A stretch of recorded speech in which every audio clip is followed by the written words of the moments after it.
जी कैफेट आज के लेक्चर का आगाज करते हैं। लेक्चर नंबर हमारा 2। कल के लेक्चर में ओरिएंटेशन थी हमारी, हमने प्लानिंग शेयर की कि किस तरीके से हम पूरे सेशन में इस सब्जेक्ट को लेके चलेंगे। आपने घर जाके जो पेज मैंने माइंड मैप दिया था कल के लेक्चर का, वो आपने घर जाके देखा है? ठीक है, हाँ जी, घर जाके देखा होगा, आपने कुछ पढ़ा होगा। चलिए ठीक है। अच्छा, अब उसमें मैंने आपको बताया था कि हमारा जो ये सेशन होगा, इसमें सिर्फ हम बेसिक जो फीचर्स होते हैं एक क्लास के या टीचिंग के, सिर्फ वो यूज़ नहीं करेंगे, बल्कि कुछ एडवांस फीचर्स को भी यूज़ करेंगे।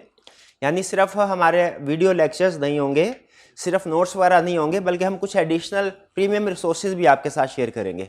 तो उसमें से एक रिसोर्स था मेंटीमीटर का, शायद कल आपने नाम सुना हो मेरे मुंह से। हाँ जी, ये बेसिकली है क्या, इसके बारे में आपको थोड़ा सा गाइड कर दूं। ये है एक छोटा सा टेस्टिंग सिस्टम जिसमें इमीडिएटली आपके कंसेप्ट्स टेस्ट हो जाते हैं। इससे टीचर को भी अंदाजा हो जाता है कि मैंने पूरे 1 घंटे में जो कुछ बच्चों को पढ़ाया है, बच्चे उसमें से कौन कौन सा कंसेप्ट सीख पाए हैं। इसका पूरा बैकएंड पे ना स्टैटिस्टिक्स मेंटेन हो रही होती है, जो आपके साथ डेफिनेटली कुछ शेयर की जाएगी, कुछ शेयर नहीं की जाएगी। वो फिर मैं घर जाके देख लूंगा कि कौन कौन से क्वेश्चन में आपकी परफॉर्मेंस अच्छी थी, किन क्वेश्चन में परफॉर्मेंस वीक थी। कल के लेक्चर के स्टार्ट में या फिर किसी जगह पे मैं उन कंसेप्ट को जो वीक थे उनको हम रिवाइज कर लेंगे। ये एक तरह से आपका फीडबैक जो है वो पहुंच जाता है, और आपकी भी टेस्टिंग हो जाती है कि आपने क्लास में बैठ के जितने भी अहम कंसेप्ट्स थे, मेन कंसेप्ट्स थे, उनको सीख लिया कि नहीं सीख लिया। ठीक है, इसका तरीकाकार क्या होगा ये सुन लीजिए। पहली चीज, ये क्लास में ही आपका क्विज हुआ करेगा, और हम कोशिश करेंगे डेली क्लास के एंड पे ये क्विज हुआ करे। अच्छा, ये क्विज फिलहाल ऑनलाइन वाले स्टूडेंट्स के लिए अवेलेबल नहीं है, यानी ऑनलाइन वाले स्टूडेंट्स पार्टिसिपेट नहीं कर सकते।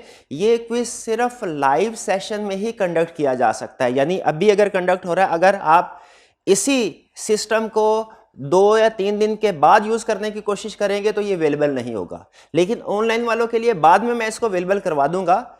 ठीक है, अभी फिलहाल आप लोगों के लिए ये ऑनलाइन वाले जो स्टूडेंट्स हैं उनके लिए अवेलेबल नहीं होगा। लेकिन ऑनलाइन वाले स्टूडेंट्स भी इस सिस्टम को नोट कर लें, इसमें जो कंसेप्ट डिस्कस होंगे उनको सीख लें, ताकि बाद में जब उनके लिए अवेलेबल किया जाए तो उन्हें कोई प्रॉब्लम ना हो इसको यूज करने में। इसको यूज कैसे करना है सुन। इसके लिए आपके पास 2 चीजें होनी चाहिए, एक स्मार्टफोन होना चाहिए और दूसरा इंटरनेट का पैकेज होना चाहिए कोई ना कोई। क्लास में कितने ऐसे स्टूडेंट्स हैं जिनके पास इस वक्त ये दोनों चीजें मौजूद हैं? दोनों चीजें मौजूद, चलिए ठीक है। और हाइब्रिड में भी जिन स्टूडेंट्स के पास ये दोनों चीजें मौजूद हैं वो अब स्मार्टफोन अपने, अब मोबाइल अपने सामने रखें। ठीक है, अब ये मोबाइल का हम अच्छा इस्तेमाल करने जा रहे हैं। वैसे तो मैंने आपको बताया ना क्लास में मोबाइल नहीं इस्तेमाल करना, लेकिन ये उसकी एक एक्सेप्शन है। ठीक है, अब आप मोबाइल का इस्तेमाल कर सकते हैं। करना क्या है आपने जी, मोबाइल अपने सामने रखिए, मोबाइल अपने सामने रखिए और एक्सप्लोरर पे जाइए, क्रोम पे जाइए और उस पे लिखिए menti.com, MENTI, menti.com। ये ऊपर लिखा हुआ है, गो टू www.menti.com। आपके सामने एक बॉक्स आएगा, उसमें आपसे पूछेगा कि नंबर, इसमें कोई कोड एंटर कीजिए।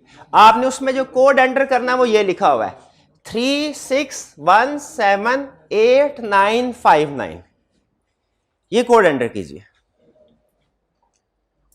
ठीक है, ये एक तरह से आपकी ना डेमो एक्सरसाइज है, सिर्फ आपका इंट्रोडक्शन कराया जा रहा है सिस्टम के साथ जी। जब आप इस कोड को एंटर कर लेंगे तो आपके सामने ये अल्फाज लिखेंगे, लेआउट ये नहीं होगा लेकिन ये अल्फाज लिखे नजर आएंगे। अगर आपके सामने ये कैफेट audit and assurance by Mohammad Asif quiz orientation lecture ये लिखा नजर आ रहा है तो इसका मतलब है आप सही जगह पे पहुंच गए। क्लास में कितने ऐसे स्टूडेंट्स हैं जो कि इस लेआउट पे पहुंच गए? चलिए ठीक है। अच्छा, अब इसके बाद करना क्या है, इसमें 1 बाय 1 कुछ क्वेश्चंस आएंगे, आपने उनका आंसर देना है। ठीक है, जैसे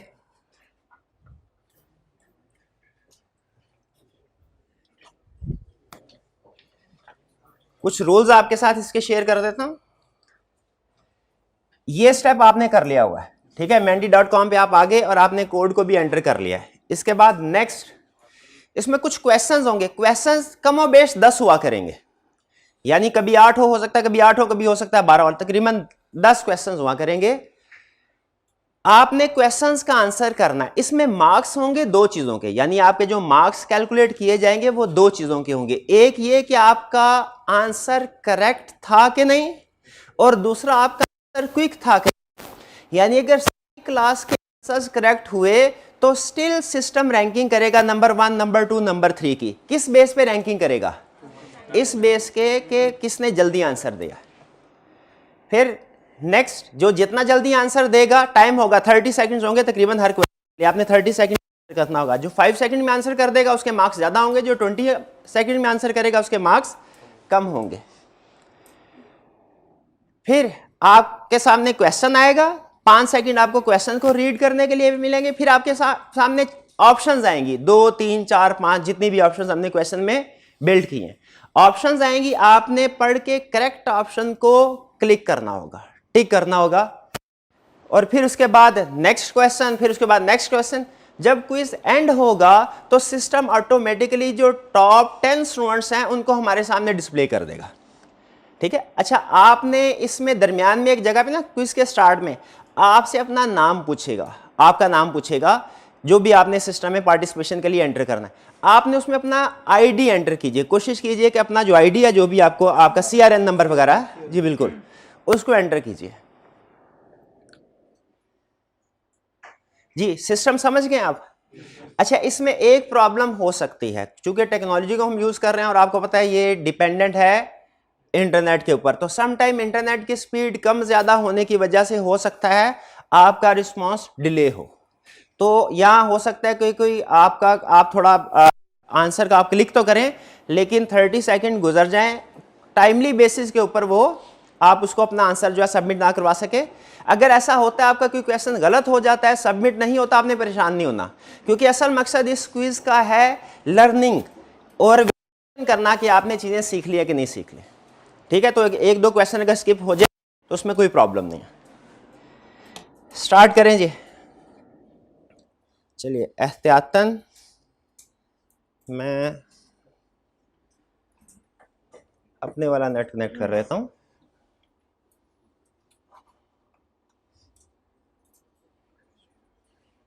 ऐसे सिग्नल तो ठीक आ रहे हैं। नहीं, वाईफाई अपना अपना भाई।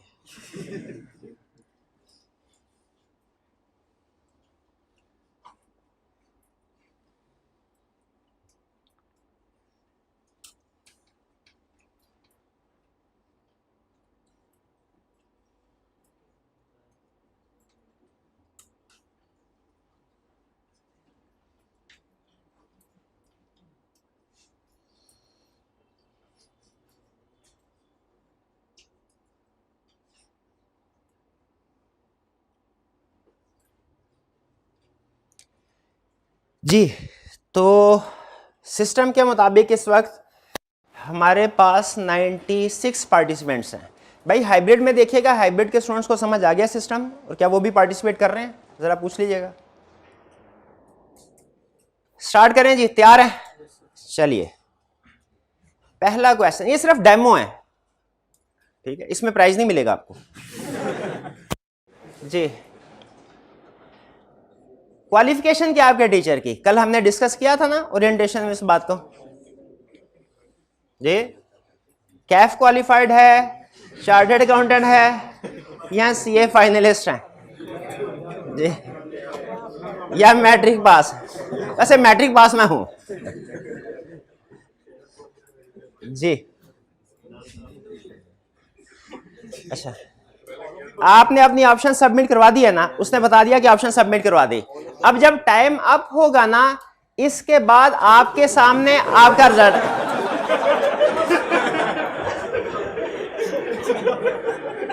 मर्जी है आपकी, ये हाल है।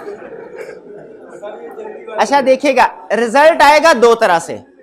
एक रिजल्ट आएगा आपको अपने मोबाइल की स्क्रीन पे, एक रिजल्ट आएगा आपके सामने प्रोजेक्टर की स्क्रीन पे। दोनों में लेकिन आपके मोबाइल की स्क्रीन पे जो रिजल्ट है वो सिर्फ आपका है, यानी आपने जो आंसर दिया इंडिविजुअल वो सही है कि गलत, और जो सामने रिजल्ट है वो कलेक्टिवली पूरी क्लास का है।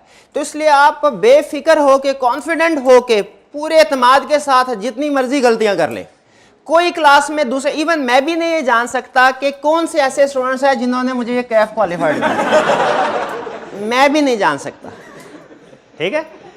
तो भाई जब मैं कैफ क्वालिफाइड तो हूं वैसे, लेकिन ये पार्शली करेक्ट है। हाँ जी, जो मोस्ट अप्रोप्रिएट ऑप्शन है वो चार्टर्ड अकाउंटेंट के। आगे चलते हैं, नेक्स्ट क्वेश्चन 2, रेडी है जी? चलिए,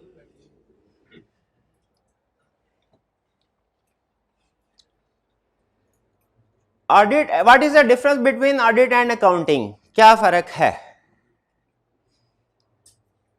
पहली option, in audit calculator is not used, in accounting we use calculator. क्या ये फर्क है? ऑडिट इन्वॉल्व जजमेंट, ठीक है, answer depends on judgement,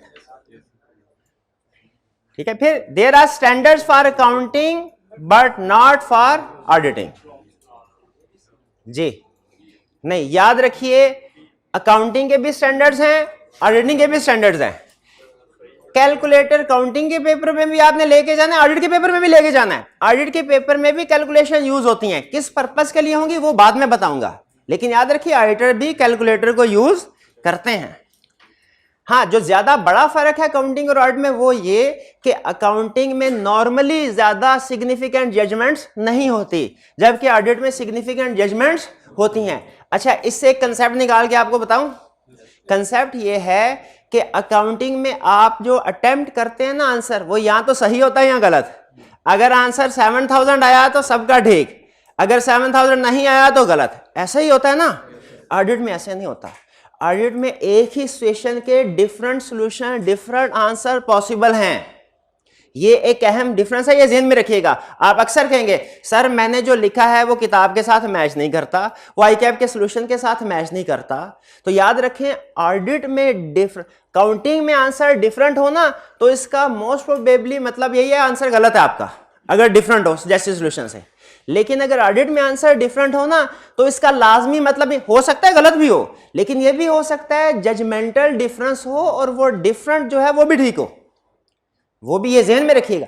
audit में जजमेंट्स इन्वॉल्व होती हैं, काउंटिंग में जजमेंट्स इन्वॉल्व नहीं। जजमेंट का मतलब समझ आ रहा है ना? तो अब आप मेरे से ये जब भी पूछेंगे सर मैंने जो क्वेश्चन लिखा है ना उसमें 10 पॉइंट थे, 6 पॉइंट मेरे आईकैप के सॉल्यूशन के साथ आपके सॉल्यूशन मैच कर, यार मैच नहीं करते, मैं बहुत परेशान हूं, तैयारी तो की है लेकिन ये आंसर डिफरेंट आ गया। तो भाई जितनी ज्यादा आपकी तैयारी होगी ना, आंसर उतना ही ज्यादा डिफरेंट होगा। जितनी ज्यादा, भाई ये क्या बात हुई, ये क्या अजीब सी बात है ना। जितनी ज्यादा तैयारी होगी आंसर, क्यों भला? क्योंकि उतना ही आपका नॉलेज ज्यादा है, आप ज्यादा जजमेंट अप्लाई कर रहे होंगे। आप कहेंगे अच्छा ये सिचुएशन है, इधर से ये रास्ता निकलता है, तो इधर से ये रास्ता भी तो निकल सकता है, इधर से ये रास्ता भी तो निकल सकता है, ठीक है। ये चीज आहिस्ता आहिस्ता आपको समझ आएगी। फिलहाल ये बात समझ आ गई जो काउंटिंग ऑडिट में फर्क बताए। चलिए आगे चलते हैं, next question. Why students fail in audit more than in accounting? बताया था ना कल, ऑडिट इज मोर डिफिकल्ट, यहां की ऑडिट इज लेस प्रैक्टिस्ड। अच्छा, ये तो आपको बताया था ना कल कि ऑडिट में स्टूडेंट ज्यादा फेल होते हैं अकाउंटिंग की निस्बत। लेटेस्ट टाइम का रिजल्ट उठा के देख लें FR2 और ऑडिट का, तो क्या वजह है दोनों में? ऑडिट ज्यादा डिफिकल्ट है, मुझे लगता है ऑडिट ज्यादा डिफिकल्ट है। नहीं, ज्यादा डिफिकल्ट नहीं है, बल्कि मॉडरेट है। क्या रीजन है? लेस प्रैक्टिस, प्रैक्टिस कम करते हैं, लिखते नहीं है, लिखते नहीं है जितना काउंटिंग को लिखते हैं। मुश्किल चीज की प्रैक्टिस करें ना वो भी आसान हो जाती है, और अगर मॉडरेट चीज की प्रैक्टिस ना करें वो भी मुश्किल हो जाती है। चले, ये तो समझ आ गई आपको, अच्छी बात है। आगे चलते हैं, question 4। Should we use mobile during lecture? General rule? Yes, it increases efficiency through multitasking. Lecture भी सुन रहे होंगे, साथ में कुछ और काम भी कर सकते हैं। No, it causes distraction. बताया था ना, कौन सी डिवाइस है जो सबसे ज्यादा डिस्ट्रैक्शन कॉज करती है? मोबाइल है, ठीक है। और हम वो काम जो सबसे ज्यादा फोकस होकर करना चाहिए वो उस डिवाइस पे करते हैं।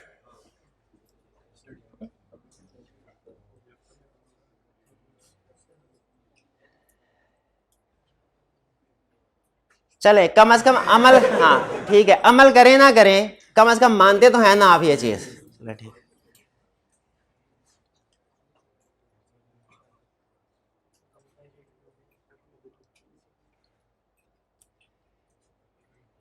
If you can afford to pay fee, why should you not use free lectures on YouTube?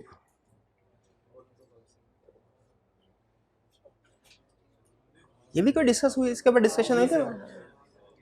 Those lecture may be outdated, testing and feedback is missing, we cannot ask any question from teachers, additional premium sources are not available, it is illegal and unethical। ये आगे। अच्छा, अब इसमें आपने क्या किया होगा, आपने सबसे पहले जल्दी, पहला ठीक है बट ठीक है, इसको ओके कर दिया रहेगा, ये भी हाँ। ये भी ठीक, ये भी ठीक, ये भी ठीक, ये भी, लेकिन सबसे ज्यादा बेहतर आंसर क्या है? All of the above. आगे चलते हैं जी। नहीं, आंसर चेंज नहीं हो सकता, एक दफा वोट सबमिट कर दिया तो सो कर दिया।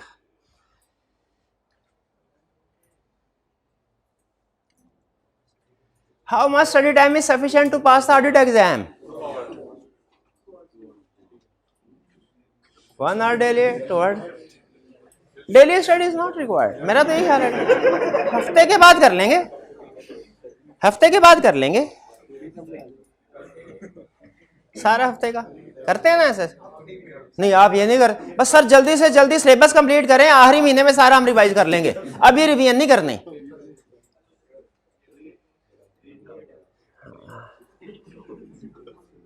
ना। डेली, हाँ 2 hours डेली, शाबाश 2 hour डेली। आपको बताया ना एक्स एनर्जी इफेक्ट, ये आपने मैनेजमेंट में कभी टर्म सुनी है? 2 + 2 इज ग्रेटर देन 5। वो कहते हैं 2 घंटे पढ़ना, फिर 2 इंटरवल्स में पढ़ना, इकट्ठे 5 घंटे पढ़ने से बेहतर, इसमें एफिशिएंसी प्रोडक्टिविटी ज्यादा होती है। इसके पीछे साइंस है, लेकिन उसकी तरफ हमें जाने की जरूरत नहीं। इसीलिए याद रखें, डेली 2 घंटे पढ़ना, इसमें प्रोडक्टिविटी आपकी कहीं ज्यादा होगी उसकी निस्बत क्या वीकेंड पे 14 घंटे पढ़ लें, उसमें वो प्रोडक्टिविटी नहीं होगी। आगे चलते हैं।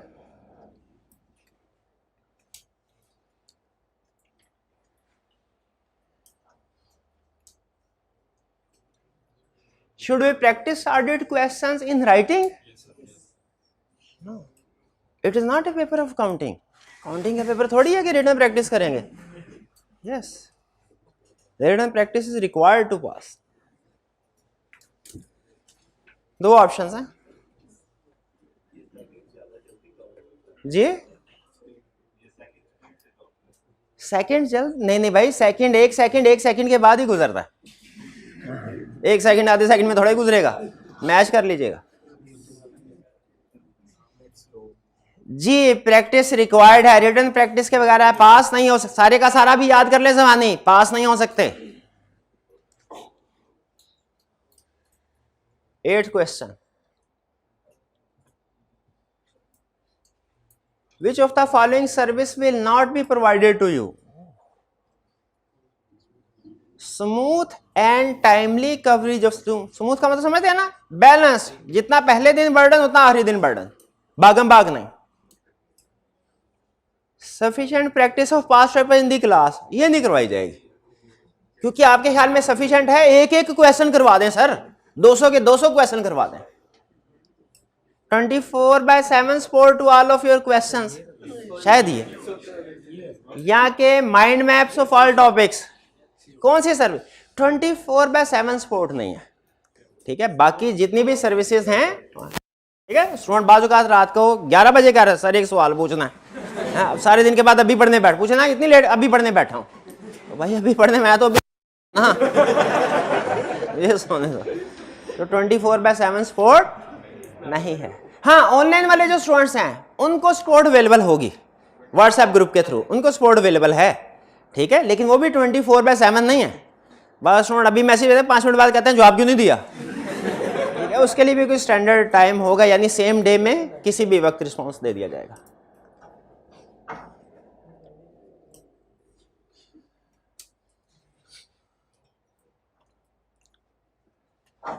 Which set of books you should use?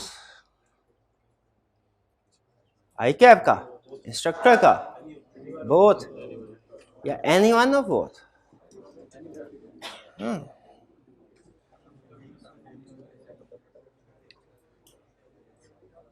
जी, कौन सा करना चाहिए? इंस्ट्रक्टर का करना चाहिए जी। एनी वन ऑफ बोथ, अरे बोथ वाले गलत,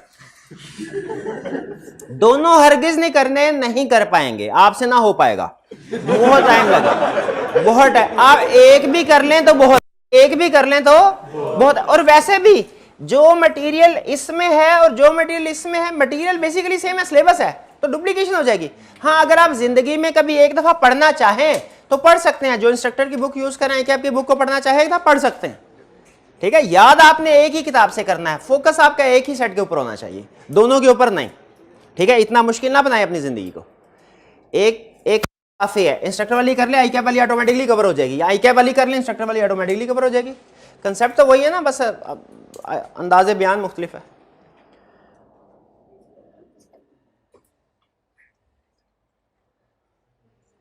When will syllabus complete?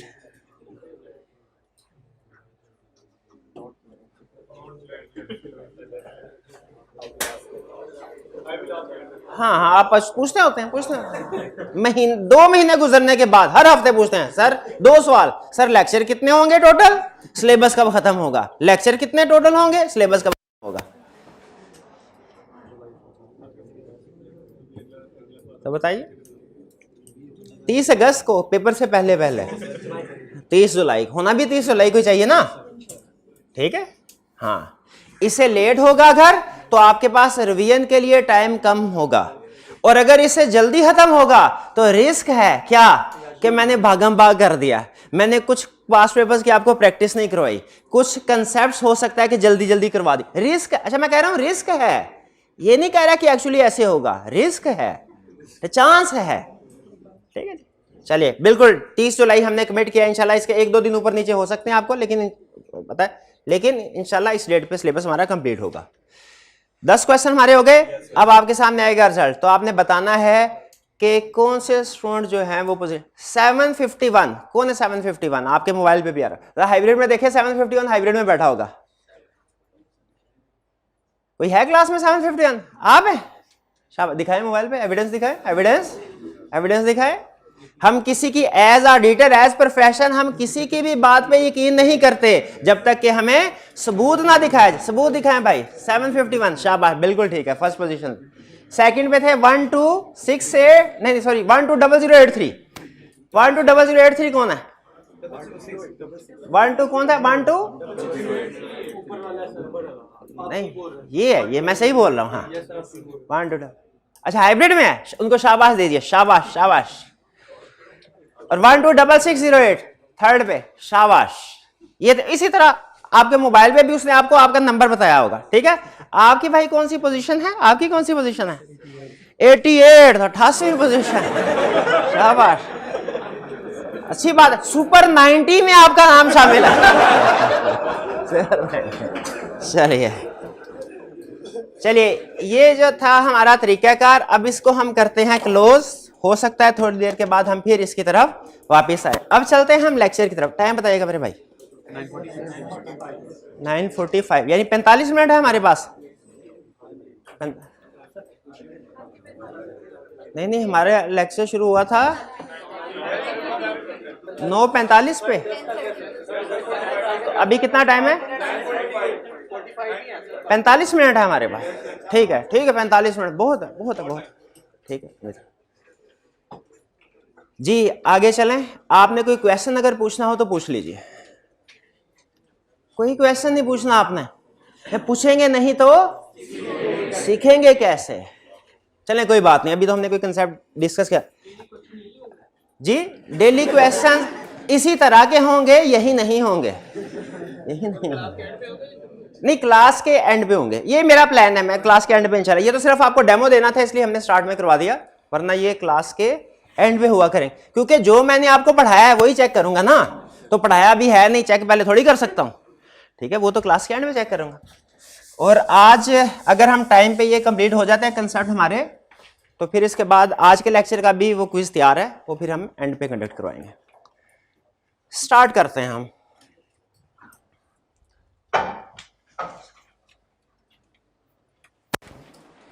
भाई एक ब्लैक वाला मार्कर दे दीजिएगा मुझे। हमारा ऑडिट प्रोफेशन जो स्टार्ट हुआ ना, ओरिजिनेट हुआ, ये उस वक्त जब मशीन इजाद हुई, जब इंसान ने मशीन इजाद की। मशीन इजाद होने से पहले भी बिजनेस हुआ करते थे, मशीन इजाद होने के बाद भी बिजनेस हुआ करते हैं, लेकिन पहले के बिजनेस में आज के बिजनेस में फर्क है। पहले के बिजनेस कौन से हुआ करते थे? सिंपल कोई प्रोडक्ट है उसके सेल परचेज के बिजनेस, जो के सिंपल, जैसे हम घर से बाहर निकले, जो हमारा बेकरी वाला, ये उसी स्टाइल में बिजनेस कर रहा है जिस स्टाइल में पुराने जमाने में बिजनेस हुआ करता था। यानी चीजें रखी हुई है, इन्वेंट्री रखी हुई है, कस्टमर आया, उसको इन्वेंट्री दी, पैसे लिए, खत्म। ठीक है, बिजनेस नॉर्मली सिंपल होते थे इसी तरीके से, कोई इसमें कम्प्लेक्सिटी नहीं होती थी। लेकिन जैसे ही मशीन इजाद हुई, बिजनेस ने मशीनरी को इस्तेमाल करना शुरू किया, तो ये कम्प्लेक्स होते गए सिस्टम। जैसे आपको मैं एग्जांपल दूं, अगर एक बिजनेस है उस बंदे का जो हमारे घर के साथ बेकरी वाला है, बेकरी चला रहा है, एक बिजनेस है एयरलाइन का, पीआईए का फॉर एग्जांपल। अब मुझे बताइए, क्या आपको पता है पीआईए के बिजनेस में क्या क्या एक्टिविटीज होती हैं, क्या क्या मशीनरी यूज होती हैं? एक टेक्सटाइल कंपनी में कितने ऑपरेशंस होते हैं, क्या आपको पता है? नहीं पता हमें, क्योंकि ये कम्प्लेक्स बिजनेस है। छोटा सा बिजनेस हो वो शायद हम बता सकते, कम्प्लेक्स बिजनेस में नहीं। और मुझे फिर दूसरी बात ये बताइए कि ये छोटा बिजनेस स्टार्ट करना मुश्किल है कि किसी एयरलाइन या टेक्सटाइल कंपनी को स्टार्ट करना? एयरलाइन या टेक्सटाइल कंपनी को स्टार्ट, उसकी दो रीजन है। एक तो ये कि वो काम मुश्किल है, तो उसको कोई इंजीनियर लेवल का बंदा या कोई जो जिसके पास टेक्निकल स्किल हो वो कर सकता है। और दूसरा, वो चूंकि उसमें जो मशीनरी इस्तेमाल होनी है वो महंगी है, तो जिसके पास बहुत ज्यादा पैसे होंगे वो इस्तेमाल कर सकता है। तो जो पुराना बिजनेस हुआ करता था वो सिंपल हुआ करता था, ठीक है, और उसे एक दो लोग कर लिया करते हैं। जो मॉडर्न बिजनेस है ये कम्प्लेक्स है, ठीक है, इनके लिए पैसा और स्किल दोनों की जरूरत होती है। सिंपल बिजनेस के लिए स्किल की तो इतनी जरूरत नहीं होती थी, ना ही पैसे की इतनी ज्यादा जरूरत होती। तो पहले जो बिजनेस ऑर्गेनाइजेशन होती थी वो नॉर्मली सोल प्रोप्राइटरशिप और पार्टनरशिप की शक्ल में होती थी। लेकिन जैसे ही मशीन इजाद हुई तो जरूरत फिर इस चीज की पेश आई कि हमें पैसे भी ज्यादा चाहिए और स्किल्स भी बिजनेस को चलाने के लिए ज्यादा चाहिए। इस बात से एग्री करते हैं। तो एक new form of business organisation develop हुई जिसे हम कहते हैं कंपनी या joint stock company. Joint stock company जो कि अब latest form of business organisation है, ये डिफरेंट है, ये डिफरेंट है नॉर्मल जो हमारे पुराने बिजनेस हुआ करते थे उनसे। कैसे?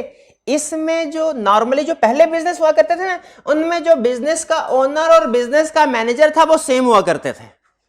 यहां पे चूंकि बिजनेस को चलाने के लिए टेक्निकल स्किल्स की जरूरत है, इसलिए मोस्ट प्रोबेबली जिन लोगों के पास पैसा है हो सकता है उनके पास वो स्किल ना हो, और जिनके पास स्किल है हो सकता है उनके पास पैसा ना हो।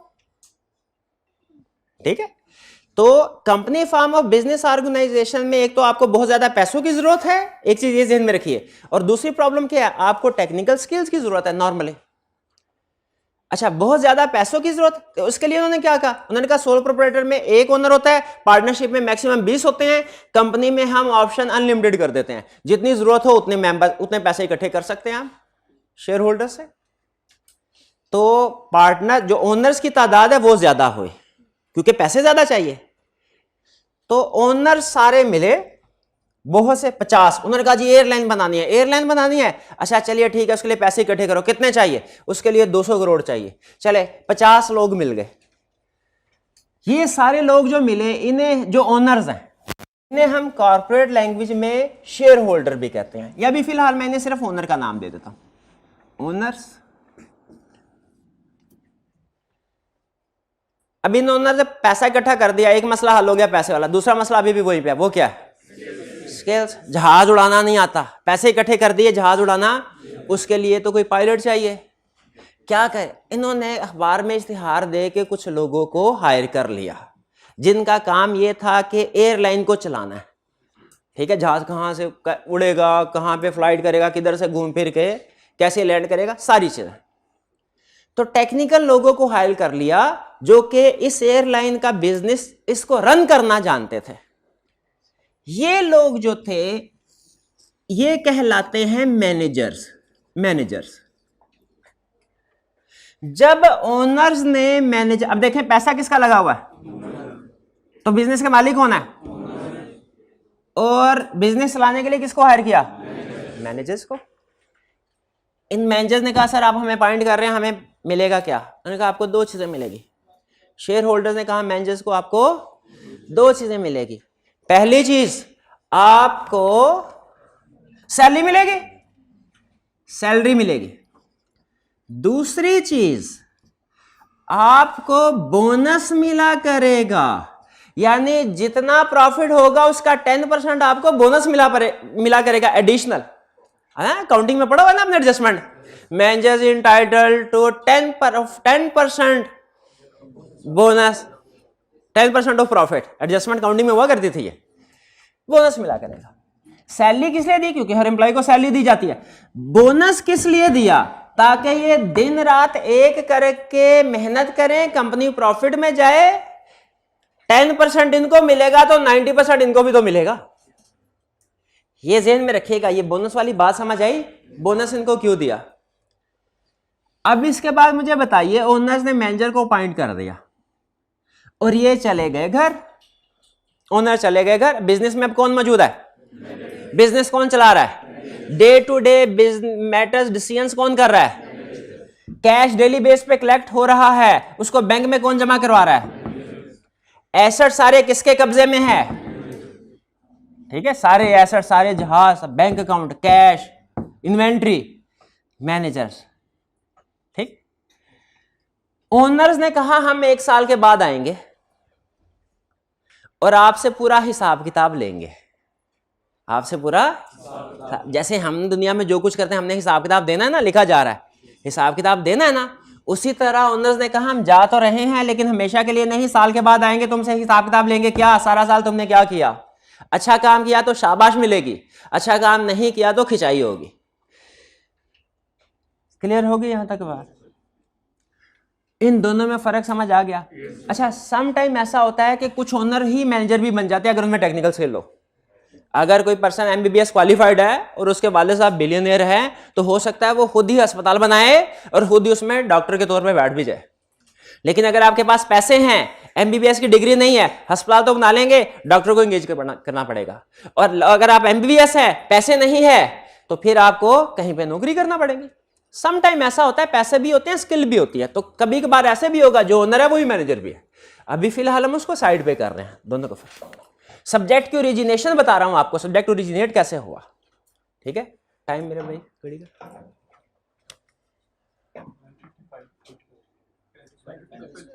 बाकी कितना, 35 मिनट, हाँ भाई। ये क्लियर हो गया, ओनर और मैनेजर में फर्क समझ आ गया। अगर फर्क समझ आया तो मुझे बताइए, ओनर और मैनेजर के दरमियान में जो रिलेशनशिप है, इसको एक्सप्लेन करना पड़े तो हम 3 अल्फाज के जरिए से इसको एक्सप्लेन करते हैं। 3 अल्फाज के जरिए से। वो अल्फाज क्या क्या हैं? स्टीवर्ड, STEWARD, स्टीवर्ड, एजेंट और अकाउंटेबल। अकाउंटेबल, स्टीवर्ड का मतलब क्या? अमानतदार। मैनेजर्स अमानतदार हैं, इनके पास ओनर्स की, तो इसका मतलब है स्टीवर्डशिप का रोल किसका है? मैनेजर्स का। इनके पास कौन सी अमानत पड़ी है? ओनर्स ने जो बिजनेस चलाने के लिए पैसा इन्वेस्ट किया है वो इनके पास पड़ा है, ओनर ने जो एसेट खरीदे हैं वो इनके पास पड़े हैं। तो इनको चाहिए कि ये एसेट्स अमानत के तौर पे है ना, तो इन एसेट्स को अपने जाती मुफाद के लिए इस्तेमाल कर ले। नहीं, जाती मुफाद के लिए, तो इन दी बेस्ट इंटरेस्ट ऑफ, इन किसके इंटरेस्ट में इस्तेमाल करना चाहिए? ओनर्स के इंटरेस्ट में। स्टीवर्डशिप का रोल क्लियर हुआ? अमानत इनके पास है जो इनको चाहिए कि ओनर्स के इंटरेस्ट में इस्तेमाल करें, अपने इंटरेस्ट में नहीं। ठीक है, कोशिश करें अपने खर्चे कम रखे, ये ना हो कि महंगी से महंगी गाड़ी अपने लिए खरीद ले, अपना तो इंटरेस्ट सोच लिया लेकिन ओनर्स का इंटरेस्ट डैमेज हो गया।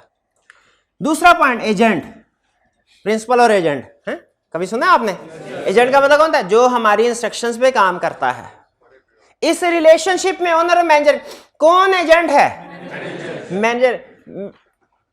किसकी इंस्ट्रक्शन पे काम करते हैं ये? तो ओनर प्रिंसिपल हो गया, ये एजेंट हो गए।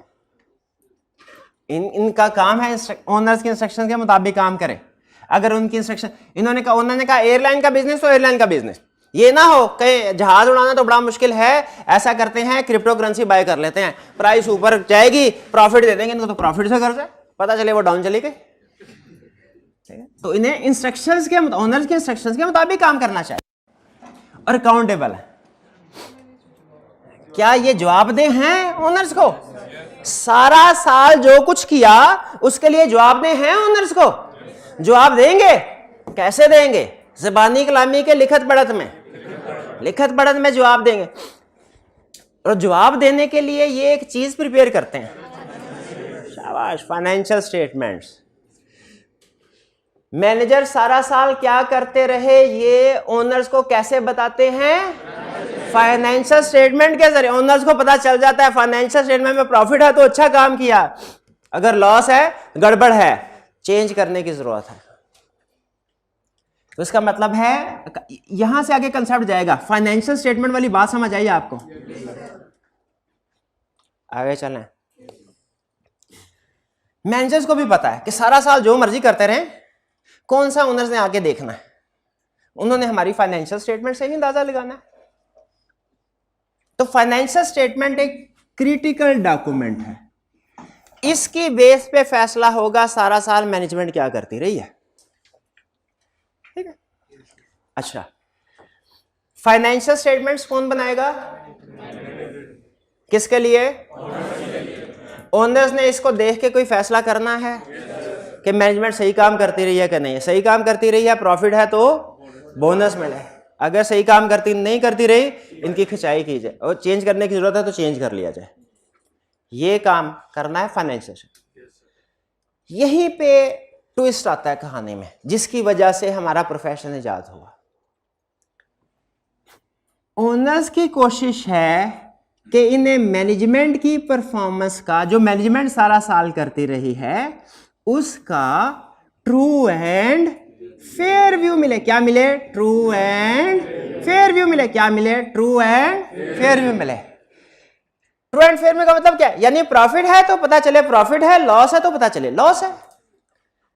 लेकिन मैनेजमेंट ये चाहती है कि इनकी परफॉर्मेंस का बेस्ट व्यू ओनर्स को मिले। बेस्ट व्यू का मतलब क्या है? अच्छा, बेहतरीन। यानी अगर लॉस है तो पता चले प्रॉफिट है, प्रॉफिट है तो पता चले ज्यादा से ज्यादा है। ये true view, true and fair view, best view में फर्क समझ आया? देखिए, आप अगर मैनेजमेंट हो तो ये सोचेंगे ना, और अगर ओनर हो तो फिर भी ओनर भी अपने पॉइंट ऑफ व्यू से सही true and fair view demand कर रहे हैं। मैनेजमेंट भी चाहती है, डंडी मार सकती है मैनेजमेंट। अच्छा, मैनेजमेंट क्यों बेस्ट व्यू प्रेजेंट करना चाहती है? इसलिए कि एक है इंसेंटिव, एक है थ्रेट, प्रेशर। इंसेंटिव क्या है? बोनस मिलेगा। प्रेशर क्या है? तो निकाल ना दे। इसीलिए मैनेजमेंट चाहती है कि बेस्ट व्यू प्रेजेंट हो। ऐसा एग्री कर? अच्छा, मुझे ये बताइए, अगर आप मैनेजमेंट में शामिल, देखें, चोरी से किसी को रोकना हो ना तो चोर बन के सोचना पड़ता है। आप अगर मैनेजमेंट हो तो बताइए, बेस्ट व्यू प्रेजेंट करना है। सारा साल आपने काम किया, प्रॉफिट नहीं, लॉस हुआ, आप चाहते हैं बेस्ट व्यू जाए, यानी प्रॉफिट जाए। क्या करेंगे? क्या करेंगे? कैसे बेस्ट व्यू प्रेजेंट करेंगे? फाइनेंशियल स्टेटमेंट में गड़बड़ करेंगे? गड़बड़ करने का तरीकाकार सुन लें। इनकम और एसेट्स को करना है ओवरस्टेट, एसेट्स और लायबिलिटीज को करना है अंडरस्टेट।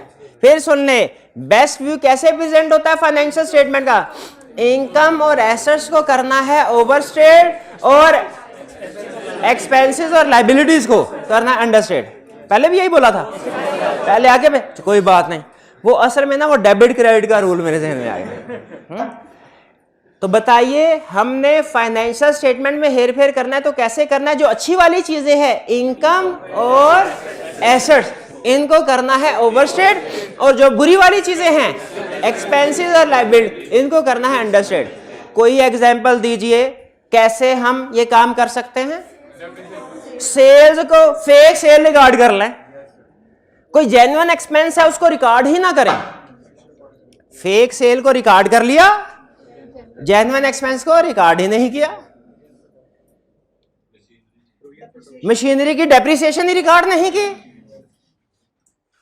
इन्वेंट्री को लोअर ऑफ कॉस्ट और एनआरवी पे रिकॉर्ड देंगे। ये लोअर ऑफ कॉस्ट और एनआरवी पहले सुना हुआ ना? डेटर बैड डेट हुए उसको रिकॉर्ड ही नहीं किया।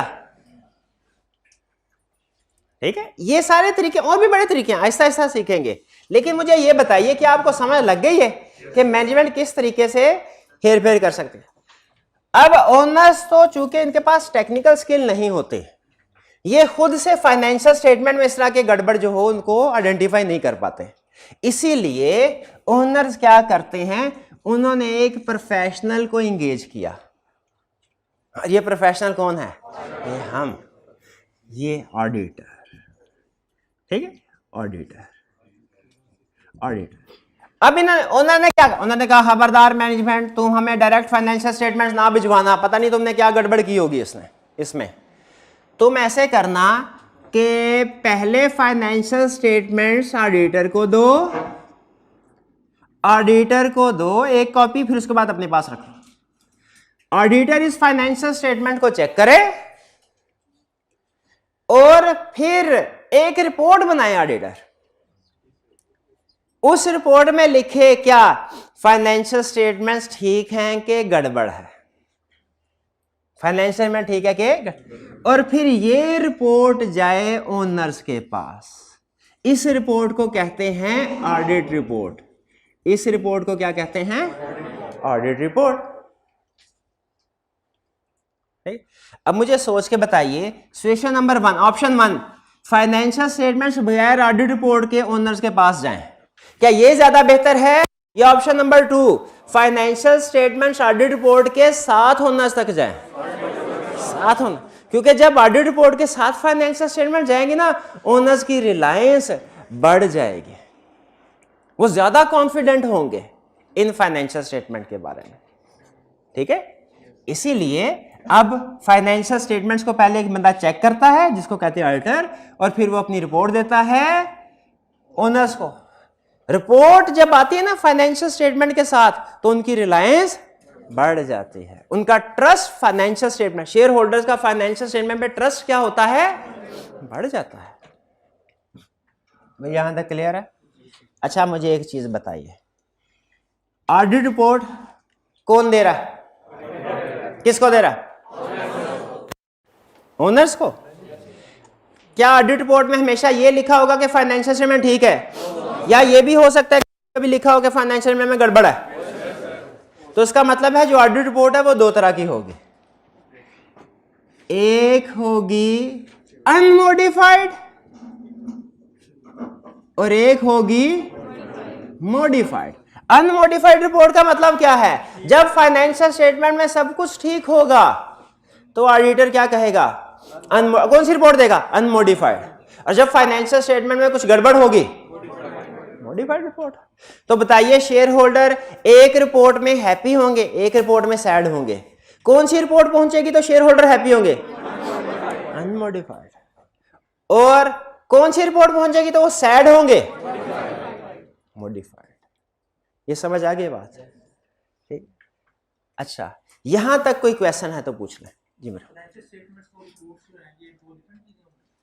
फाइनेंशियल स्टेटमेंट्स और रिपोर्ट दो डिफरेंट चीजें हैं। यस, दोनों डिफरेंट चीजें हैं। फाइनेंशियल स्टेटमेंट्स बना रही है मैनेजमेंट, ऑडिट रिपोर्ट बना रहा है ऑडिटर। हाँ, ये दोनों इकट्ठी होकर शेयर होल्डर्स के पास, ओनर के पास जा रही हैं, लेकिन ये दोनों चीजें अलग-अलग हैं, अलग-अलग हैं। ये जो मॉडिफाइड है ना, ये रिपोर्ट है, फाइनेंशियल स्टेटमेंट्स नहीं है। फाइनेंशियल स्टेटमेंट्स फाइनेंशियल में तो सही होंगी या गलत होंगी? अगर फाइनेंशियल स्टेटमेंट सही होंगी, कौन सी रिपोर्ट? अनमॉडिफाइड। अगर फाइनेंशियल स्टेटमेंट्स में गड़बड़ होगी, कौन सी रिपोर्ट? फाइनेंशियल स्टेटमेंट गड़बड़ है, कौन सी रिपोर्ट देगा? मॉडिफाइड। भाई यहां तक क्लियर है? अच्छा अब सुनिए, ओनर्स को हम कंपनी फॉर्म ऑफ बिजनेस में कहते हैं शेयर होल्डर्स, शेयर होल्डर्स, और मैनेजर्स को हम डायरेक्टर्स या बोर्ड ऑफ डायरेक्टर। अच्छा दोनों टर्म्स में फर्क है, मैनेजर में या डायरेक्टर्स में फर्क है, लेकिन अभी फिलहाल के लिए दोनों को एक ही टर्म समझे। भाई ये बात समझ आ गई? ठीक है। अच्छा शेयर होल्डर, जब ऑडिटर ने अपनी रिपोर्ट शेयर होल्डर को दी, शेयर होल्डर बहुत खुश हुए। उन्होंने कहा यार जो भी फाइनेंस में गड़बड़ थी मैं तो इस काबिल नहीं था आइडेंटिफाई कर पाता, आप एक्सपर्ट लोग हो, आपने आइडेंटिफाई कर दी, बहुत अच्छा किया। इसने अपने दोस्तों को भी मशवरा देना शुरू कर दिया कि ऑडिट करवाया करो अपनी अपनी कंपनी का ऑडिट। मैनेजमेंट या डायरेक्टर्स जो तुम लोगों के साथ 2 नंबरिया करते हैं ना, सारे पकड़े जाते हैं। और जब मैनेजमेंट और डायरेक्टर्स को यह पता चलना शुरू हुआ कि जो गड़बड़ करेंगे ना ऑडिटर आएगा बाद में पकड़ लेगा, तो पता तो फिर भी चल जाएगा, तो हम ये काम ही नहीं करते। बहुत से मैनेजमेंट और डायरेक्टर्स ने जो मिस स्टेटमेंट्स जानबूझ के किया करते थे इनको कम कर दिया, क्योंकि डर पड़ गया ना इनको कि बाद में पकड़े जाएंगे। खत्म किया लेकिन कम कर दिया। भैया क्लियर हो? अच्छा आहिस्ता आहिस्ता फिर दुनिया में इस ऑडिटर की, इस प्रोफेशनल की वाह वाह होने लगी और लोगों ने ज्यादा से ज्यादा ऑडिट करवाना शुरू कर दिया। भाई ये बात समझ आए? अच्छा अब मुझे ये बताइए, ये जो ऑडिटर है ये हीरो है कि विलन है? डिपेंड करता है किसकी आंख से देख रहे हैं। अगर आप मैनेजमेंट की आंख से देखें ये विलन है, अगर शेयर होल्डर्स की आंख से देखें ये है, यानी ऑडिट करवाने के एडवांटेजेस हैं। ठीक है भाई यहाँ तक ले। आपसे 2-3 छोटे छोटे सवाल पूछ के आगे चलो ताकि तसल्ली हो जाए मुझे आप समझ रहे हैं। पहली चीज, एक ऑडिट में कितनी पार्टीज इन्वॉल्व हैं? 3। कौन कौन से? शेयर होल्डर्स, डायरेक्टर्स या मैनेजमेंट, ऑडिटर।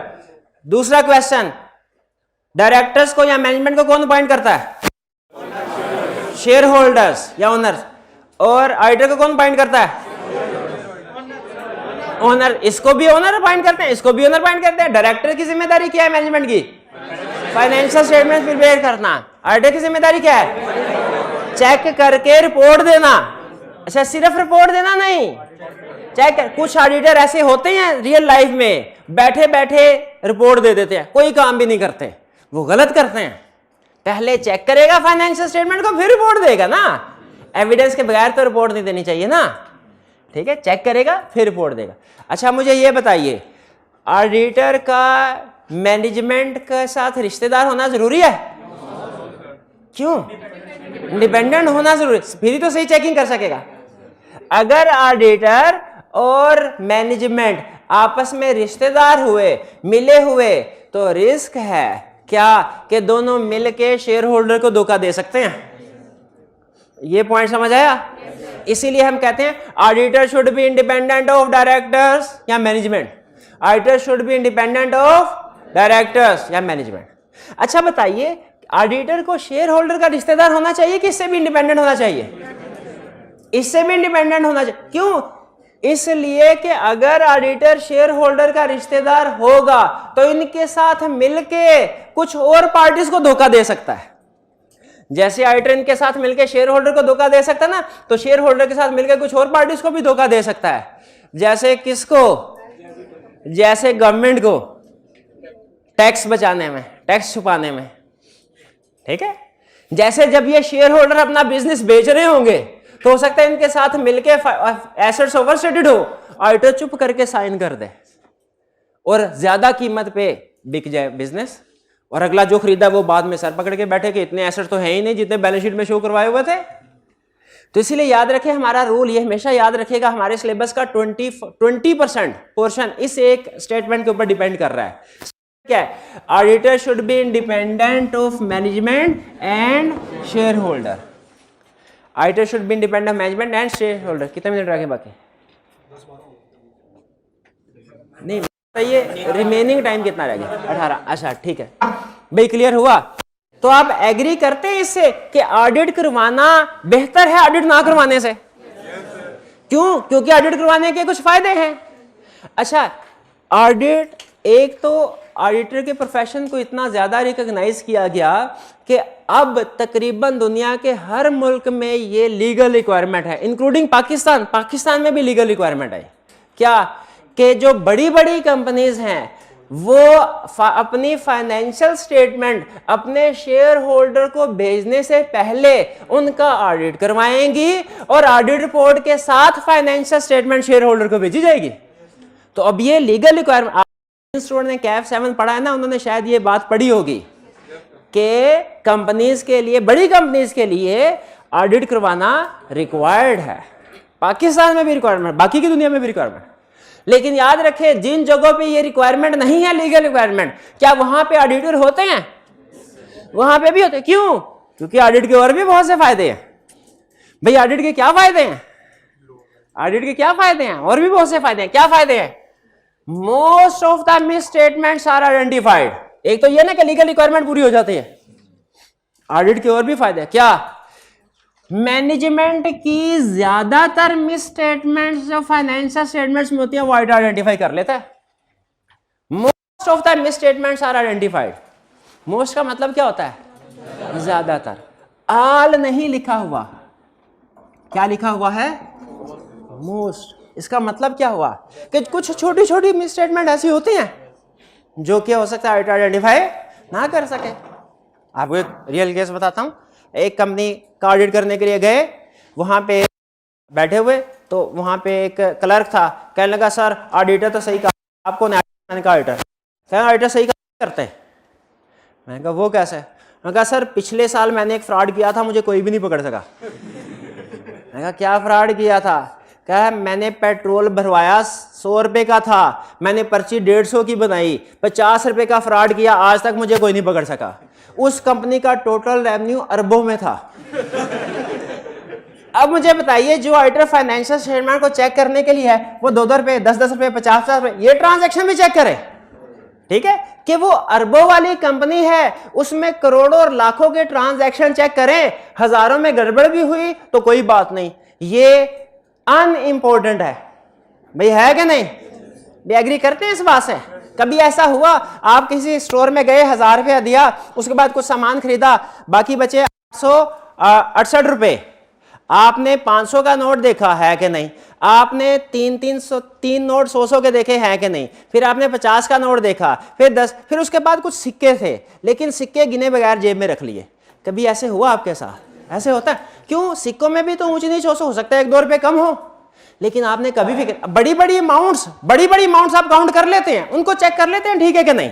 छोटी छोटी अमाउंट्स में फर्क आप कहते हैं क्या टाइम लगाना, 1-2 रुपया ऊपर नीचे भी हुआ तो खैर है। एग्जैक्टली उसी तरह बड़ा बिजनेसमैन, बड़ा इन्वेस्टर सोच रहा होता है। वो कहता है अगर कंपनी करोड़ों की है ना, उसमें करोड़ों की ट्रांजैक्शन चेक करो, लाखों की चेक करो, हजारों या सैकड़ों की ट्रांजैक्शन 2-4 ऊंच नीच हो भी जाए तो कोई प्रॉब्लम नहीं है। इसलिए हम भी उनके माइंडसेट के मुताबिक काम करते हैं।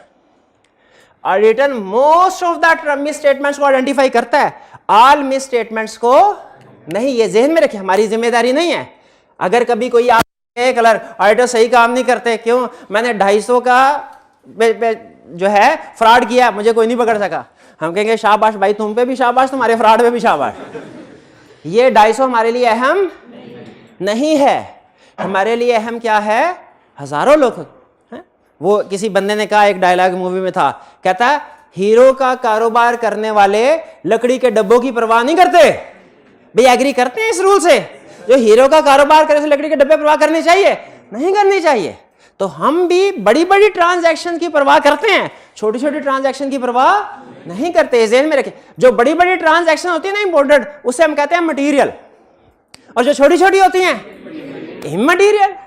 तो हमने मटेरियल ट्रांजैक्शन पे फोकस करना है, इमटेरियल पे फोकस, ठीक है? तो most of the misstatement यानी material misstatements are identified, immaterial misstatements are not. ये पहला समझ आया पॉइंट, फायदा।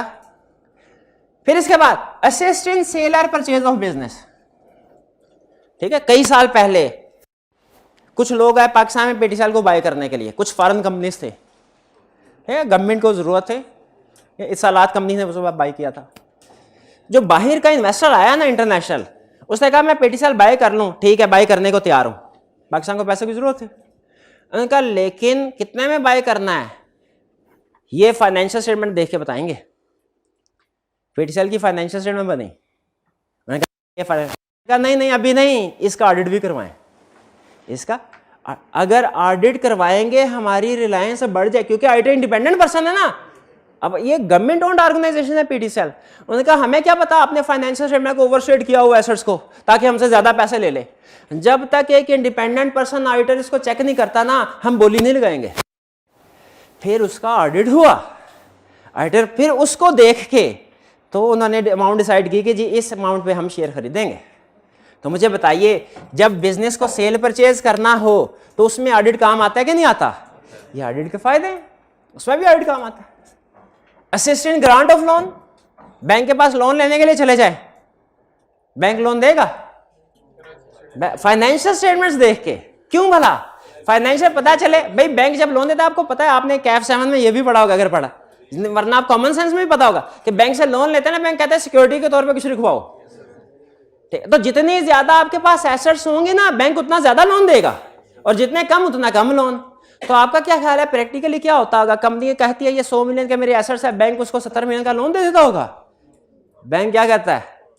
ऑडिट करवा के लाओ। तो इसका मतलब है अगर लीगली रिक्वायर्ड ना भी हो ना, स्टिल ऑडिट होंगे। क्यों? क्योंकि लोन में हेल्पफुल होते हैं, लोन लेने में बैंकर की भी तसल्ली हो जाती है। कंफर्म करता है कि मैनेजमेंट अपनी स्टैट्यूटरी और नॉन स्टैट्यूटरी ड्यूटी परफॉर्म कर रही है कि नहीं, मैनेजमेंट अपने काम जिम्मेदारी से कर रही है कि नहीं कर रही।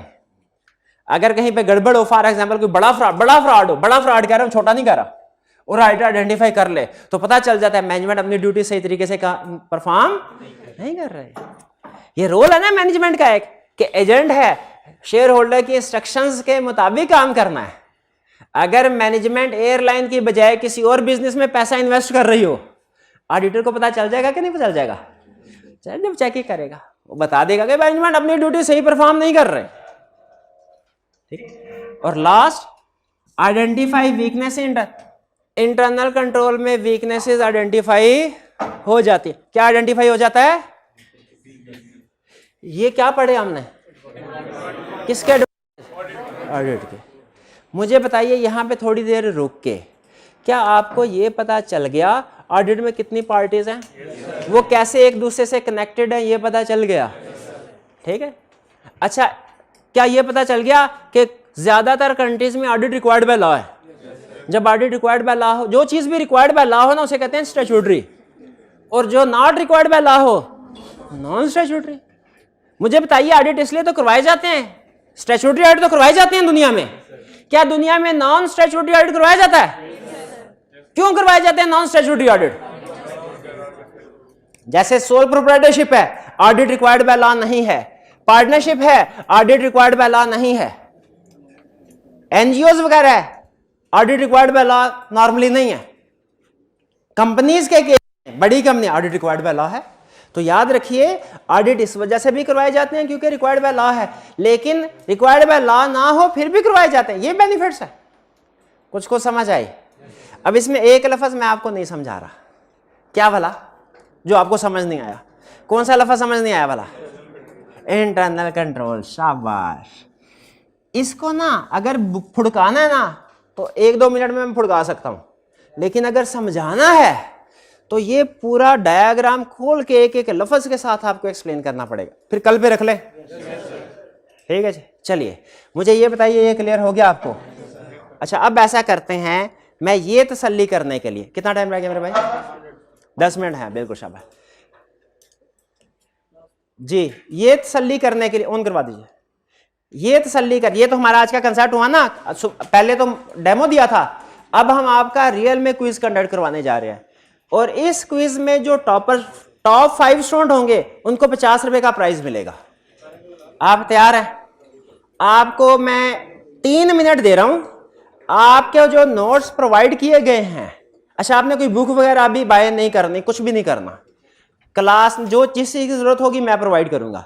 जब बुक बाय करनी होगी ना, मैं आपको खुद बता दूंगा, ठीक है? वो फाइनल हो रही है, कुछ अभी हफ्ता 10 दिन लगेंगे, तब तक जो भी मटेरियल होगा वो मैं आपको क्लास में प्रोवाइड कर दूंगा, ठीक है?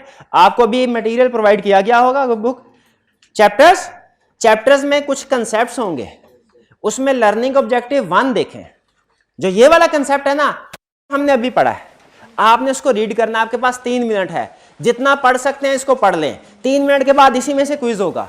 यही है वो कंसेप्ट जो हमने पढ़ा है। ठीक है जी, जी पॉज कीजिएगा थोड़ी देर। जी चलिए, ये अब बंद कर दें नोट्स वगैरह और तैयार हो जाए। ये नोट्स वगैरह बंद करके बैग में डाल दें, बस हमने इतना ही पढ़ना था। ठीक है, बंद करते बस, अब इम्तिहान है आपका।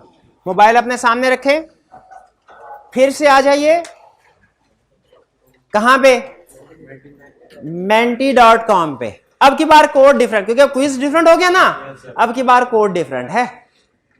और अब प्राइस भी है, टॉप 5 स्टूडेंट को प्राइस मिलेगा।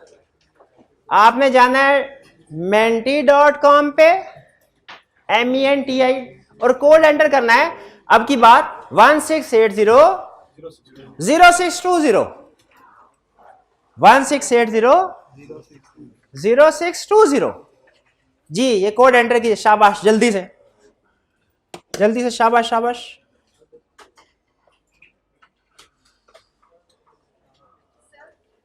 जी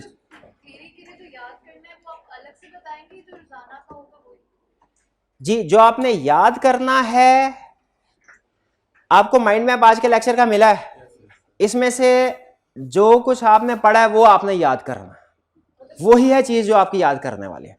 वैसे तो ऑफिशियली आपने याद रखे, जो आपको नोट्स प्रोवाइड किए गए ना, ऑफिशियली आपने ये सब याद करनी है। ठीक है, नोट्स में जितने भी कंसेप्ट्स हैं वो आपने याद करना है। लेकिन आहिस्ता आहिस्ता जैसे जैसे आप ऑडिट सीखते जाएंगे ना, आप कहेंगे सर मेन कंसेप्ट हमें पता चल जाए ना, तो उसको एक्सप्लेन कैसे करना है वो हम खुद ही लिख लेंगे। आप हमें ना सिर्फ टू दी पॉइंट बातें बताया करें। तो आपको जो माइंड मैप दिया गया ना लेक्चर का, उसमें है टू दी पॉइंट बात। आपको जो नोट्स में चीजें मिलेगी वो वही चीजें हैं एक्सप्लेनेशन के साथ। तो आप याद कीजिए, मेरी सजेशन क्या है, आप याद कीजिए माइंड मैप से और पढ़िए लेक्चर वो बुक को भी, नोट्स को भी, ताकि एग्जाम में जब वो आपसे क्वेश्चन पूछे ना ज्यादा मार्क्स के साथ, तो आपने क्या एक्सप्लेनेशन में लिखना है वो आपको पता हो। वो कैसे पता होगा भला? नोट से।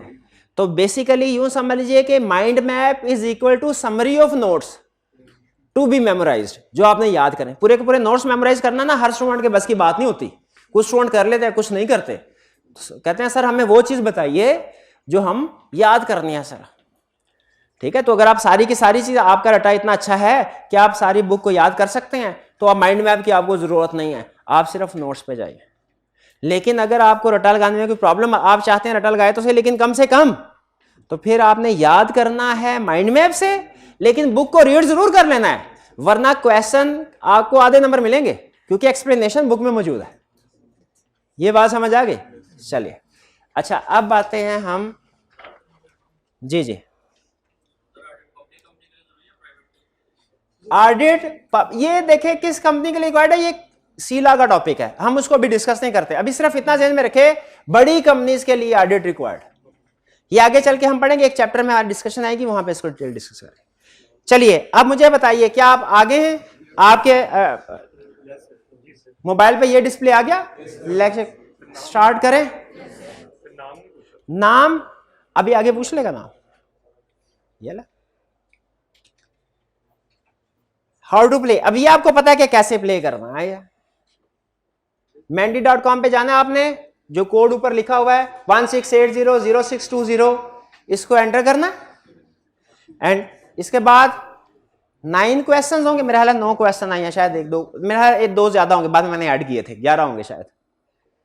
Faster question, more points, you will be given reading time. सबसे पहले क्वेश्चन आएगा, 5 सेकंड रीडिंग टाइम, फिर उसके बाद ऑप्शंस आएंगी, जल्दी ऑप्शन सेलेक्ट करेंगे, सही हुई तो ज्यादा मार्क्स मिलेंगे, गलत हुई तो 0 मार्क्स। एंड पे टॉप 5 स्टूडेंट्स को 50 रुपीज का प्राइज मिलेगा। जी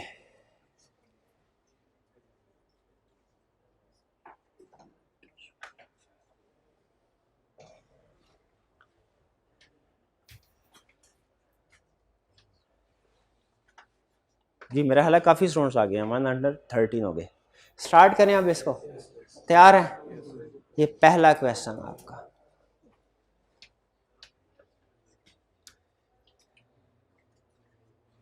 how many parties are involve in an audit? 2, 3 और 4। देखें हमारे प्रोफेशन में कहावत है, मेरा पास होना काफी नहीं है, दूसरों को फेल भी होना चाहिए। तो जो सही ऑप्शन है ना ऊंची ना बोलें, वरना दूसरे भी पास हो जाएंगे।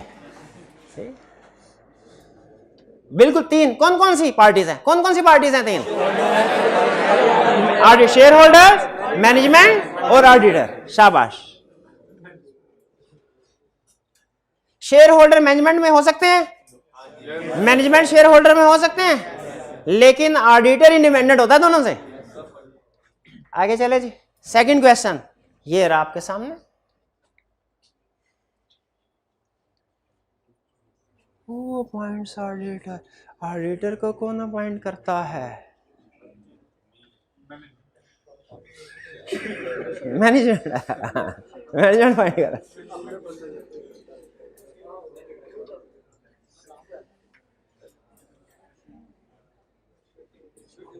जी भाई जरा हाइब्रिड में देख के आएगा डिस्प्ले हो, ठीक है।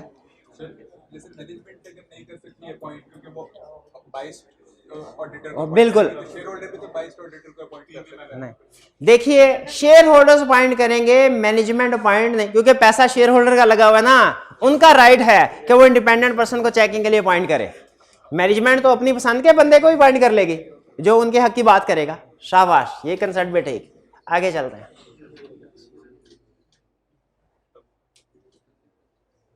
थर्ड क्वेश्चन ये रहा।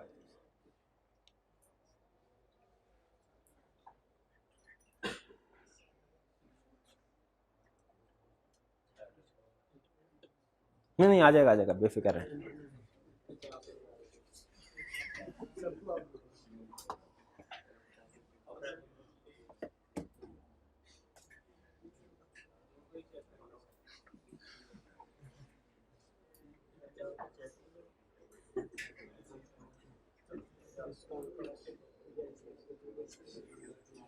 चल पड़।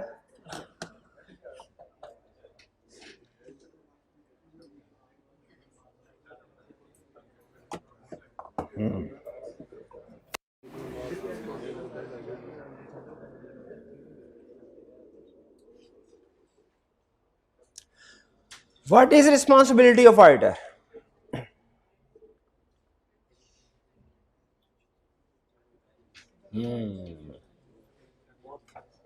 To prepare financial statements? क्या ऑडिटर की रिस्पॉन्सिबिलिटी फाइनेंशियल प्रिपेयर? अगर ऑडिटर फाइनेंशियल स्टेटमेंट प्रिपेयर करेगा तो मैनेजमेंट क्या करेगी? तो मैनेजमेंट का काम है। ऑडिटर का काम क्या हुआ फिर? To verify financial. आप अगर मुझे कहें ना सर ऑडिट क्या होता है एक लफ्ज में बताएं, ऑडिट क्या होता है एक लफ्ज में बताएं, तो मैं कहूंगा वो एक लफ्ज है वेरिफिकेशन। वेरिफिकेशन। तो ऑडिटर की रिस्पॉन्सिबिलिटी क्या है? वेरीफाई करना फाइनेंशियल स्टेटमेंट को। शाबाश। ऑडिटर कभी भी फाइनेंशियल स्टेटमेंट्स को प्रिपेयर नहीं करता। कर सकता है, नहीं करता, क्योंकि वो खुद फाइनेंशियल स्टेटमेंट को प्रिपेयर करेगा तो चेक कौन करेगा? भाई जो बंदा खुद, जनरल रूल है ना दुनिया का, जो बंदा खुद काम करे उसे खुद चेक नहीं करना चाहिए, वरना गलतियां नजर नहीं आती। अपना टेस्ट खुद चेक करेंगे। सर बड़े खींच के नंबर लगाए हैं, मेरे 60 नंबर आ रहे हैं, पेपर दे के आ रहा हूं। सही नंबर लगाए होते हैं क्या? सही नंबर लगाए होते हैं क्या? नहीं लगाए होते। खींच के भी सही नंबर नहीं लगाए होते। अपना काम खुद कभी भी आप चेक नहीं कर सकते। How many miss statements auditor usually identify? All miss statements. यहां के most miss statements. Most miss statement को हम क्या कहते हैं? मटेरियल मिस, यानी बड़ी मिस स्टेटमेंट आइडेंटिफाई कर लेता है। ये तो सबने आंसर कर दिया फटाफट। शाबाश, बिल्कुल ठीक है। नेक्स्ट,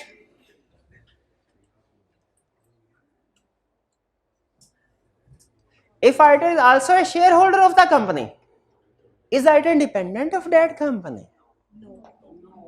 अगर ऑडिटर शेयर होल्डर भी हो तो क्या कबाहत है? वो इंडिपेंडेंट नहीं है। वो हो सकता है अपने शेयर्स को बचाने के लिए गवर्नमेंट को धोखा दे दे, अपने शेयर की प्राइस बढ़ाने के लिए गवर्नमेंट को धोखा दे दे, या बैंक वाले को धोखा दे दे, या जो उसका बिजनेस खरीदने वाला है उसको धोखा दे दे। तो ऑडिटर को क्या होना चाहिए? किससे? मैनेजमेंट से भी, शेयर होल्डर से भी। अगर ऑडिटर शेयर होल्डर है, इंडिपेंडेंट नहीं है मेरे भाई, इंडिपेंडेंट नहीं है। अगर ऑडिटर शेयर होल्डर है, इंडिपेंडेंट नहीं है, वो खुद उस पोजीशन में आ गया तो सही चेक करेगा क्या? नहीं, वो मिस स्टेटमेंट जिससे प्रॉफिट बढ़ता होगा, अगर वो शेयर होल्डर हुआ ना ऑडिटर, तो हर मिस स्टेटमेंट जिससे प्रॉफिट बढ़ता हो उसे क्या कहेगा? जाने दो, नहीं? और जिस हाँ बिल्कुल फुड़काएगा। आगे चलते हैं, question 6।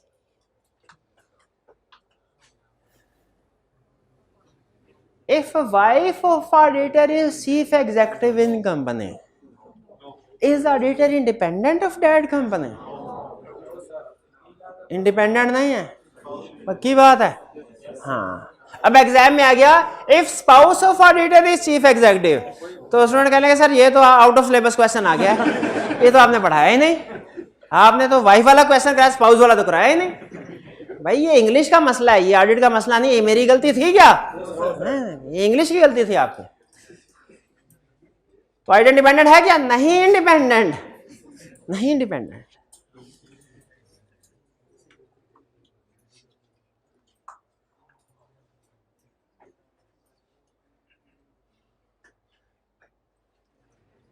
An auditor gives statement or report to shareholder that financial statements do not give true and fair view. Financial statements do not give true and fair view. This type of report is called unmodified के modified?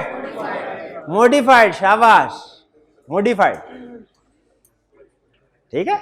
और अगर auditor कहे कि सब कुछ ठीक है, financial में give true and fair view, वो अनमोडिफाइड होती है भाई। अच्छा ये स्टूडेंट इनका कंसेप्ट ठीक है, ये स्टूडेंट मैं आपको बताता हूँ रीजन क्या, इन्होंने नॉट का वर्ड नहीं पढ़ा जल्दी जल्दी में, कंसेप्ट इनका ठीक है, नॉट का वर्ड नहीं पढ़ा, क्योंकि अगर नॉट का वर्ड हटा दें तो ये फिर अनमोडिफाइड बन जाती है, जल्दी जल्दी में हो जाता है, कोई मसला नहीं।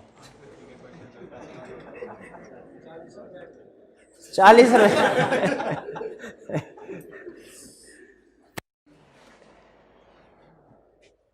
Does an auditor identify all misstatement in financial statement? Yes. नहीं तो ऑडिटर का तो काम ही है फाइनेंशियल में चेक करना, वो ऑडिटर इसीलिए तो आता है फाइनेंशियल चेक करने के लिए, तो वो सारी मिसस्टेटमेंट आइडेंटिफाई नहीं करेगा क्या? मोस्ट करेगा, जो छोटी छोटी मिसस्टेटमेंट रह जाएगी इनको आइडेंटिफाई नहीं करेगा, 350 का फ्रॉड नहीं पकड़ेगा, क्योंकि वो लाख के ट्रांजैक्शन चेक कर रहा है। हाँ शाबाश, auditor all transactions all misstatements identify नहीं करता। क्या आपका टीचर आपको पास पेपर का हर क्वेश्चन, ओवरऑल बात कर रहा हूं, हर क्वेश्चन प्रैक्टिस कराने का रिस्पॉन्सिबल है? नहीं, मोस्ट ऑफ द जिनसे सारे कंसेप्ट टेस्ट हो रहे हो, बाकी आपने खुद भी तो घर से प्रैक्टिस करने हैं ना, वो हमने इसलिए ये वाला क्वेश्चन कराना, ये रिपीट हो रहा है कंसेप्ट, ये स्टूडेंट को असाइनमेंट के तौर पे देंगे। असाइनमेंट से याद आया आपको, जो आज माइंड में मिला उसमें आपने नोट किया है, असाइनमेंट में दी हुई है। If auditor is also an employee of the company, is auditor independent of that company? Is auditor independent of that company? जो कंपनी का एम्प्लॉय हो इंडिपेंडेंट नहीं है, तो नहीं, जाहिर है नहीं है। मॉडिफाइड रिपोर्ट देगा, उसे कहेगा टर्मिनेशन, भाग जाओ, हमारे एम्प्लॉय हो के हमारे खिलाफ बात करते हैं, मैनेजमेंट यही कहेगी ना, टर्मिनेशन लेटर दे देगी उसको। ठीक, नो इंडिपेंडेंट नहीं है। ले जी आखिरी क्वेश्चन है, second last question, profit of A company.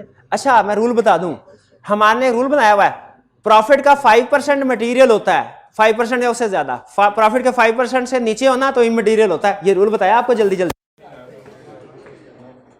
Profit 1 million है यानी 10 लाख है, पैटी कैश 100 रुपए से गड़बड़ है, क्या ये मटेरियल है? कैसे पता चला भला? 10 मिलियन का 5% कैलकुलेट किया आपने, आपको पता चला ये तो कम है। मटीरियलिटी का फार्मूला क्या है? 5%। ये लिख लीजिए, घर जाके लिख लीजिएगा, ये इमटेरियल है। लेकिन मटीरियलिटी कैलकुलेट करने के लिए तो कैलकुलेटर की जरूरत पड़ेगी, 5% ऑफ प्रॉफिट, तो ये तो ऑडिट का पेपर है, इसमें कैलकुलेटर यूज होता है? ये तो ऑडिट का पेपर में, इसमें लिखत पढ़त होती है, रिटर्न फॉर्म में क्वेश्चन बिल्कुल करने होते हैं। कैलकुलेटर अपने सामने रखने, हो सकता है अगला क्वेश्चन भी कैलकुलेशन वाला आ जाए। चलें जी आखिरी क्वेश्चन की तरफ। ये ले क्वेश्चन 11, आखिरी question. Profit of a company is rupees 1 million. There is understatement of bad debt by rupees 200,000. Is it material? कैसे पता चला मटेरियल है? हाँ, प्रॉफिट का 5%, 1 मिलियन का 5% कैलकुलेट किया, फिर देखा ये अमाउंट उससे कम है कि ज्यादा है। कम है तो इमटेरियल, ज्यादा है तो मटेरियल।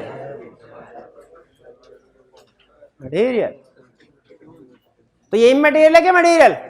अच्छा, मटेरियलिटी लेवल कितना आया था? 50,000 था। ओ यस, मटेरियल। शाबाश इन सारे को, शाबाश शाबाश शाबाश। ये केस स्टडी में कैलकुलेशन यूज होनी है। अब आते हैं टॉपर्स की तरफ। एविडेंस के बगैर प्राइस नहीं मिलना, इसलिए जो नंबर सामने है ना 1 to 5, स्क्रीनशॉट ले लीजिएगा, या आगे पीछे ना होने दीजिएगा उसको। भाई प्राइस रेडी है? प्राइस शाबाश। उस कमरे में भी किसी को कैश दे के, हाइब्रिड वाले में भी अच्छे से बैठे हुए हैं। एबीसी, शाबाश। एबीसी किधर है? एबीसी हाइब्रिड, एबीसी दिखाए भाई को, दीजिए फर्स्ट प्राइज, शाबाश। पहली पोजीशन एबीसी। Second position 129442। आज की हमारी क्लास के टॉपर ये 129442, शाबाश। Second position. थर्ड पोजीशन 1112274, शाबाश। फोर्थ पोजीशन 125179, शाबाश। Fourth position. Fifth position Ali भाई। ये तो हाइब्रिड में कोई प्राइस में नहीं है। हाइब्रिड प्लस नहीं, इंशाल्लाह कल उनमें से टॉपर्स होंगे जरूर। चलिए, ये था हमारा आज का लेक्चर। आपने माइंड मैप आपको दिया गया है, उससे याद कर लेना है। उसका जो इंटरनल कंट्रोल वाला पोर्शन है वो मैंने कल समझाना है, याद कर लीजिएगा। लर्निंग ऑब्जेक्टिव 1 को पढ़ लीजिएगा। याद माइंड मैप से करना है, पढ़ना लर्निंग 1 से। और रिटर्न प्रैक्टिस असाइनमेंट जरूर करनी, रिटर्न असाइनमेंट जरूर करनी है। बोलते जाए जाते जाए, असाइनमेंट जरूर करनी है, रिटर्न असाइनमेंट जरूर करनी। शाबाश शाबाश। आज का लेक्चर यहाँ पे खत्म करते हैं। अल्लाह हाफिज।